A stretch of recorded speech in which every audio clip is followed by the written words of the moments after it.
আজ আমি ফেভিকল আঠা দিয়ে ফেসে অ্যাপ্লাই করার জন্য একটা প্যাক বানাবো। তার জন্য এই যে ফেভিকল আঠা আমার লাগবে, আর এটা আমি কিছু ইউজ করব না, এটা এইভাবে আমি মুখে লাগিয়ে নেব আর দেখবো যে কি কেমন রিয়েকশনটা হয়। ফেভিকলটা লাগানোর পর তারপর ছাড়ানোর সময় এটা লাগে কি না সেটাই আজকে বলবো। আর দেখো পুরোপুরি আমি একদম ঠোঁটেও লাগিয়ে নেব, দুপাশে গালে আর কপালে লাগিয়ে নেব। আমি বুড়ো ওইসবে লাগাবো না, কারণ যদি লোমগুলো ছেড়ে যায় সেই জন্য আগে এটা দিয়ে আমি দেখি যে কেমন হচ্ছে কেমন না।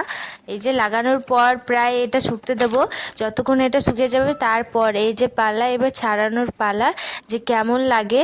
দেখো এইভাবে না বুঝতে পারছেন না, দাঁড়াও একটু ক্লোজ ভাবে আমি দেখাচ্ছি। বাপরে বাপ, ছাড়ানোর সময় কি যন্ত্রণা হচ্ছিল সেটা বলে বোঝানো যাবে না, প্রচণ্ড জ্বলছিল। আর দেখতেই পাচ্ছ কেমন ছেড়ে ছেড়ে আসছে এটা। আর সত্যি কথা বলতে এটা আগে থেকে আমি মানে ফেসে তেল লাগিয়েছিলাম, তার জন্য বেশিটা জ্বলছিল আর আমি ছাড়াতে পারলাম না, তার জন্য মুখটা আমি ধুয়ে নিয়েছি। আর